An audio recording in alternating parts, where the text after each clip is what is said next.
तो आप सबों का हमारे चैनल पे स्वागत है। और आज जो मैं बात करने वाला हूँ, गिरिडीह जिला में जो संविदा आधारित शिक्षक नियुक्ति का जो सूचना जो जारी किया गया है उसके विषय पे मैं यहाँ पे बताने वाला हूँ। क्योंकि जो सूचना जारी किया गया था और किस प्रकार से आपको ऑनलाइन करनी है, कब तक ऑनलाइन की अंतिम तिथि है, सारे विषय पे वीडियो आ चुका है। लेकिन कई लोगों का मैसेज था कि सर आप एक वीडियो ऑनलाइन करके बता दीजिए ताकि हम सही तरीके से ऑनलाइन कर सके, क्योंकि हमें समझ में नहीं आ रहा है। तो मैं आज आपको उसी विषय पे यहाँ पे बताने वाला हूँ कि गिरिडीह जिला में तो इसके लिए ऑनलाइन आवेदन मांगा गया है और उसके लिए लिंक जो है वो जारी भी कर दिया गया है। 27 तारीख से ऑनलाइन चालू भी हो गया है। आप जितने भी हैं वो डीडी बनवा लिए होंगे, क्योंकि ऑनलाइन में आपको डीडी की जरूरत पड़ने वाली है। आपको अभी मैं यहाँ पे बताने वाला हूँ कि आप ऑनलाइन में क्या क्या आपको भरनी है, किस प्रकार से भरनी है, वो सारा चीज पे यहाँ पे चर्चा करने वाला हूँ। तो यहाँ पे देखिए कि हम गिरिडीह जिला का जो ऑफिशियल साइट है, जिस जो लिंक जो है जहाँ से ऑनलाइन करना है, वो लिंक को मैं यहाँ पे खोल के रखा हूँ और ये लिंक डिस्क्रिप्शन पे भी दिया गया है। वहां से आप क्लिक करके आप इस पेज पे रिडायरेक्ट हो सकते हैं। तो आपको सिंपली यहाँ पे अप्लाई ऑनलाइन पे क्लिक करना है। अप्लाई ऑनलाइन पे हम जैसे क्लिक करेंगे हम उस पेज में रिडायरेक्ट हो जाएंगे जहां से हमको पीजीटी के लिए और टीजीटी के लिए ऑनलाइन करना है। तो आपको यहाँ पे दो ऑप्शन मिलेगा, एक तो पीजीटी के लिए और एक टीजीटी के लिए। आप जिस के लिए भी अप्लाई करना चाहते हैं, अगर पीजीटी के लिए अप्लाई करना चाहते हैं तो आपको पीजीटी फॉर्म पे क्लिक करना है, और टीजीटी के लिए अप्लाई करना चाहते हैं तो टीजीटी फॉर्म पे अप्लाई क्लिक करना है। अब जैसे यहाँ पे क्लिक करेंगे आप रजिस्ट्रेशन फॉर्म में चले जाएंगे, वहां से आप अप्लाई कर सकते हैं। आपको यहाँ पे कुछ निर्देश दिया गया है, उसको आपको ध्यान में रखना है कि आपको सारा चीज कैपिटल लेटर में भरना है और आप एक पोस्ट के लिए अप्लाई कर सकते हैं। ये चीज को आपको यहाँ पे ध्यान में देनी है। और यहाँ पे हाउ टू अप्लाई में एक पीडीएफ यहाँ पे दिया गया है जिसमें सारा चीज बताया गया है कि आपको किस प्रकार से ऑनलाइन करनी है। तो मैं इसी पीडीएफ पे आपको चर्चा करके बताऊंगा कि आपको किस कॉलम में क्या भरनी है। तो आइए चलते हैं और हम लोग जानते हैं। तो मैं यहाँ पे क्लिक करता हूँ पीजीटी पे। तो जैसे आप पीजीटी पे क्लिक कीजिएगा चाहे टीजीटी पे क्लिक कीजिएगा तो आपके पास इस प्रकार का इंटरफेस आएगा जहाँ पे आपको ऑनलाइन रजिस्ट्रेशन फॉर्म लिखा है और यहाँ पे आपको सिलेक्ट पोस्ट पे क्लिक करके और आपको अपना पोस्ट सिलेक्ट करना है कि आप किस सब्जेक्ट के लिए अप्लाई करना चाहते हैं। आप पीजीटी में किस सब्जेक्ट के लिए अप्लाई करना चाहते हैं वो सब्जेक्ट यहाँ पे आप सिलेक्ट कर सकते हैं। तो इस सब्जेक्ट आप यहाँ पे सिलेक्ट कर लीजिए। मैं यहाँ पे पीजीटी मैथ सिलेक्ट करता हूँ। ऐसे सिलेक्ट करने के बाद अब आपको सारा चीज को भरना है। अब भरना कैसे है, सबको कैपिटल में भरना है। जो मैट्रिक में आपका डिटेल्स है, जो सर्टिफिकेट आप देखिए मैट्रिक का, और उस मैट्रिक में जो डिटेल्स है वही डिटेल्स भरना है। मैट्रिक का सर्टिफिकेट में जो नाम है वो नाम डालना है, जो आपका डेट ऑफ बर्थ वहां है वो डेट ऑफ बर्थ आपको यहाँ डालना है, अलग नहीं डालना है।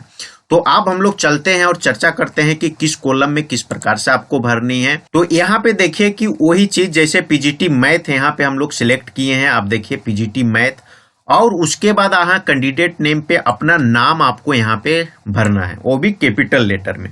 उसके बाद नेक्स्ट आप यहाँ पे फादर्स नेम या हस्बैंड नेम यहाँ पे आपको भरना है कैपिटल लेटर में। अपना डेट ऑफ बर्थ यहाँ पे डालना है, वो कैलकुलेट करके आपको यहाँ पे बता देगा कि आपका ईयर मंथ और डे जो है वो कितना हो गया है।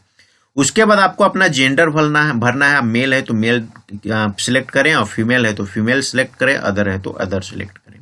उसके बाद आपका कैटेगरी यहाँ पे डालना है। आप बीसी कैटेगरी के हैं, एसटी कैटेगरी के हैं, एससी कैटेगरी के हैं, जिस कैटेगरी के हैं आप वो यहाँ पे कैटेगरी आपको डाल देनी है। उसके बाद फिजिकल हैंडीकैप अगर हैं आप तो यस कीजिए, उसका पीएच कैटेगरी आपको यहाँ पे डालना होगा, पीएच % डालना होगा। अगर नहीं है तो नो क्लिक कीजिए। आप अगर शादीशुदा हैं तो मैरिड लिखिए, सिलेक्ट कीजिए, और नहीं है तो अनमेरिड सिलेक्ट कीजिए। यहाँ पे आपको अपना एड्रेस डालना है और उसके बाद नीचे भी आपको यहाँ पे परमानेंट एड्रेस डालना है। अगर आपको कोरेस्पोंडेंस एड्रेस और परमानेंट एड्रेस आपका सेम है तो दोनों में सेम डालें, अगर अलग अलग है तो आप अलग अलग डाल सकते हैं। उसके बाद आपको आधार कार्ड नंबर यहाँ पे डालनी है, वो आप डालें प्रॉपर। यहाँ पे आपके मोबाइल नंबर डाले, उसके बाद ईमेल आईडी डाले। इतना डिटेल्स आपको डालनी है। उसके बाद एकेडमिक क्वालिफिकेशन पे अगर हम लोग आए तो यहाँ पे एग्जाम का नेम लिखा हुआ है, matriculation, intermediate, graduation, post graduation, other 1, other 2 यहाँ पे लिखा हुआ है। मैट्रिक में आप मैट्रिक लिखें। उसके बाद तो आपका मैट्रिक में जो भी सब्जेक्ट था वो सब्जेक्ट सारा डाल दें, कोमा दे के, math comma English comma science comma social science, ऐसे आप कोमा दे के आप सारा सब्जेक्ट को लिख दे। उसके बाद कौन सा एकेडमिक से आप उस एग्जाम को दिए हैं, मैट्रिक, वो एकेडमिक का नाम लिख दें। यहाँ पे झारखंड एकेडमिक काउंसिल रांची लिखा गया है। और वो आपका मैट्रिक का जो कोर्स था वो कितने महीना का था, वो महीना यहाँ पे डाल दें। उसके बाद आप मैट्रिक में कितना नंबर लेके आए हैं, एग्जाम दिए तो एग्जाम कितने के दिए, तो एग्जाम 500 का दिए थे यहाँ पे, और आप वहाँ कितना लेके आए वो यहाँ पे ऑब्टेन मार्क्स में डालें, और आपका टोटल मार्क्स कितने का एग्जाम हुआ था वो यहाँ पे डाल दें। परसेंट आपका वहाँ पे आ जाएगा, और यहाँ पे ईयर ऑफ पासिंग डाल दें कि मैट्रिक आप किस साल पास किए थे।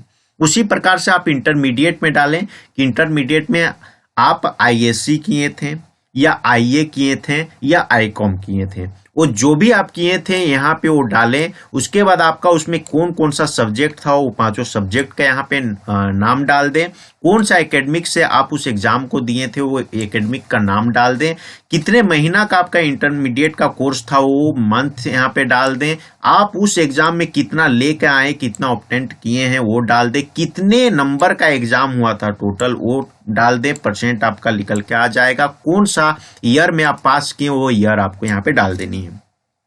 उसी प्रकार से नीचे ग्रेजुएशन में आप ग्रेजुएशन में डालें कि आप क्या किए हैं, आप बीए किए हैं, बीएससी किए हैं या बीकॉम किए हैं, वो आप यहाँ पे डाल दें। और वहाँ पे आप सब्जेक्ट डाल दें ऑनर्स का, जिस सब्जेक्ट पे आप किए हैं, जो सब्जेक्ट पे आप ऑनर्स किए हैं वो सब्जेक्ट का यहाँ पे नाम डाल दें। अब आपको यहाँ पे उस यूनिवर्सिटी का नाम डालना है, उस बोर्ड का नाम डालना है जहां से आप ग्रेजुएशन किए हैं।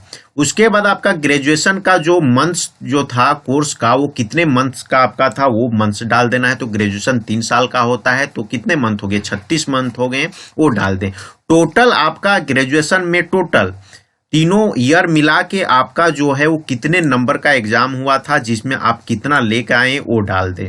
उसके बाद परसेंट आपका आ जाएगा। कौन सा ईयर में आप पास किए हो ईयर आपको डाल देनी है। उसी प्रकार से पोस्ट ग्रेजुएशन पे आप किस पे किए वो आपको यहाँ पे डाल देना है। आप एमए किए कि एमकॉम किए कि एमएससी किए हैं वो यहाँ पे डाल देना है। कौन से सब्जेक्ट पे किए वो सब्जेक्ट का नाम डाल देना है।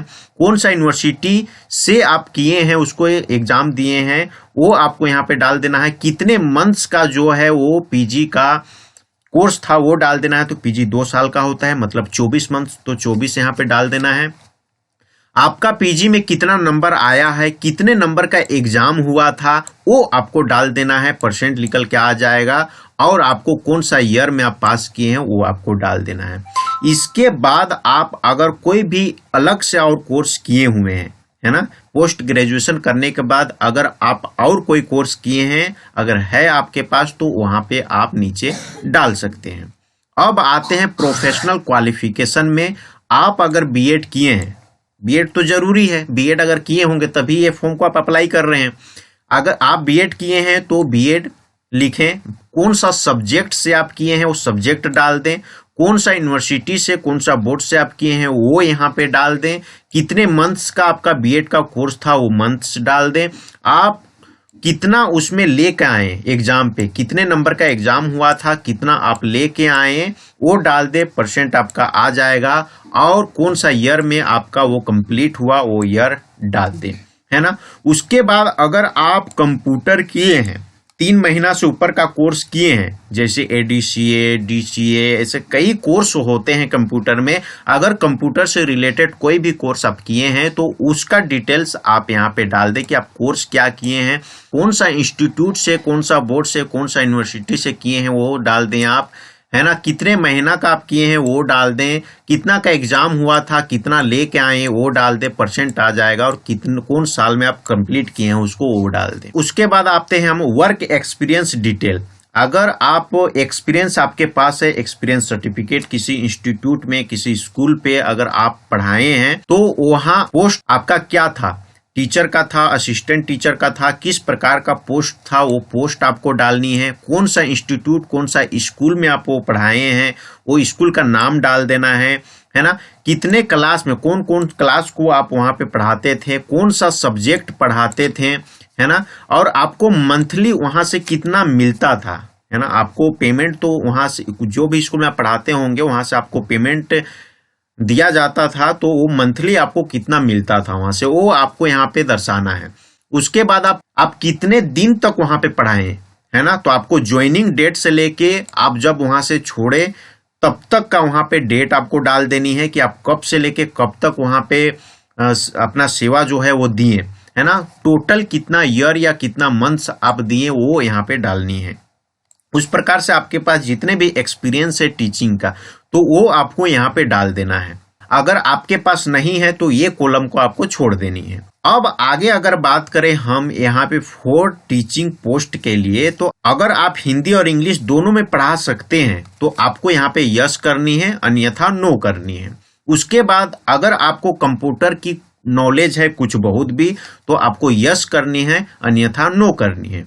अब नीचे आते हैं डिमांड ड्राफ्ट डिटेल्स। तो डिमांड ड्राफ्ट डिटेल्स में ही आपको यहाँ पे डालनी है कि आप किस बैंक से बनवाए हैं डिमांड ड्राफ्ट, वो बैंक का नाम आपको यहाँ पे डालना है। उसके बाद डिमांड ड्राफ्ट का नंबर होगा, नीचे आप देख सकते हैं नंबर होगा डिमांड ड्राफ्ट का, वो नंबर आपको यहाँ पे क्या करनी है, डाल देनी है। अब नंबर डाल दिए, अब कितने अमाउंट कितना है वो अमाउंट आपको डाल देना है। किस डेट को इशू हुआ है डिमांड ड्राफ्ट वो डेट यहाँ पे आपको डाल देनी है। इतना भरने के बाद आपको यहाँ पे चेक बॉक्स मिलेगा, वो चेक उस पर क्लिक करना है, वो चेक हो जाएगा, है ना। उसके बाद आपको सेव एज ड्राफ्ट पे आपको क्या करना है, क्लिक करना है। आप जैसे क्लिक कीजिएगा यहाँ पे तो आपको इस प्रकार का आ जाएगा जिसमें आपको सारा डिटेल्स दिखेगा कि आप क्या क्या भरे हैं, आपका नाम क्या है, आप किस चीज के लिए भरे हैं, सारा चीज आपको यहाँ पे देख लेनी है कि जो भी आप भरे हैं वो सही है या नहीं है। अगर सही नहीं है, कहीं पे आपको सुधारना है तो आपको एडिट हियर का यहाँ पे एक ऑप्शन मिलेगा, वहां पे क्लिक करके आप उस पे एडिट कर सकते हैं, सुधार सकते हैं। अगर आपका सारा चीज सही है तो आप फाइनल सबमिट में क्लिक कीजिएगा। जैसे फाइनल सबमिट में क्लिक कीजिएगा तो आपके पास जो है आपको इस प्रकार का नजर आएगा। इस प्रकार का फाइनल सबमिट पे जब क्लिक कीजिएगा तो इस प्रकार का जब नजर आएगा, इसमें भी आपको सारा चीज को केयरफुली देख लेना है, समझ लेना है। और अगर सारा चीज सही है तो आपको यहाँ पे फाइनल लॉक पे क्लिक करना है, एडिट हेयर पे नहीं। अगर कोई गलती है, आपका कहीं पे सुधारना है तभी एडिट हेयर पे क्लिक करना है, अन्यथा फाइनल लॉक पे आपको क्लिक कर देना है। तो जैसे ही आप फाइनल लॉक पे क्लिक करेंगे तो आपको इस प्रकार के देखने के लिए मिलेगा। और उसके बाद आपको यहाँ पे कंफर्म जो है, यहाँ पे चेकबॉक्स जो दिया गया है यहाँ पे आपको क्लिक करना है। क्लिक करने के बाद आप यहाँ पे देख सकते हैं click here for print your application form with challan, है ना। तो यहाँ पे आपको क्लिक करके अपना जो फॉर्म जो है जो आप अप्लाई किए हैं इसको क्या करना है, प्रिंट आउट कर लेनी है। अब इसको प्रिंट आउट जब आप कर लीजिएगा तो ये तो आपको निकल जाएगा सारा चीज। अब इसमें आपको क्या करना है, यहाँ पे देखिए कटिंग का यहाँ पे दिया है, यहाँ से आपको कटिंग कर लेनी है। कटिंग करके ये जो है ये आपका कॉपी है, कैंडिडेट्स कॉपी है ये, इसको आपको रख लेना है। और यहाँ पे लिखा हुआ है कि जब भी इंटरव्यू होगा उसको उस समय आपको इसको लेके जाना होगा। इसको नहीं लेके जाइएगा तो फिर आपको वहां पे प्रॉब्लम हो सकती है, इसलिए आपको इसको सेफली आपको रखनी है ना। अब उसके बाद यहाँ पे अपना सिग्नेचर करना है, यहाँ पे आप अपना प्लेस डाल दीजिएगा। और उसके बाद इसमें सारा डॉक्यूमेंट्स लगाने के बाद, और डॉक्यूमेंट्स में एक बात बता दें, सेल्फ अटेस्टेड करना है, यहाँ पे पहले लिखा हुआ है ना। तो वो आप सारे डॉक्यूमेंट्स पे कर लीजिएगा। उसके बाद डीडी वगैरह लगा के सारा चीज लगाने के बाद आपको निबंधित डाक के माध्यम से इसको दिए गए एड्रेस पे आपको भेज देनी है। तो इतना काम आपको करना है। तो उम्मीद करता हूं कि आपको ये चीज जो है वो समझ में आई होगी। अगर समझ में आई है तो वीडियो को लाइक कीजिए और अपने दोस्तों के साथ शेयर कीजिए। अगर हमारे चैनल पे आप नए हैं और अब तक हमारे चैनल को सब्सक्राइब नहीं किए हैं तो नीचे दिख रहे सब्सक्राइब बटन पे क्लिक करके सब्सक्राइब कर ले, और साथ ही बेल आइकन पे क्लिक कर कॉल पे जरूर क्लिक करें, ताकि इस प्रकार का इन्फॉर्मेशन हम जब भी लेके आए अपने चैनल पे उसका नोटिफिकेशन जाए और उस वीडियो का आप आनंद उठा सकते हैं। और आपको किसी भी प्रकार का कोई भी क्वेरी हो, अगर कोई भी चीज पूछना हो तो आप बेझिझक कमेंट्स के माध्यम से पूछ सकते हैं। हम कोशिश करेंगे उसका जवाब आपको दें। तो इस वीडियो में इतना ही, फिर आपसे अगले वीडियो में मुलाकात होगी। तब तक के लिए आपका बहुत बहुत धन्यवाद।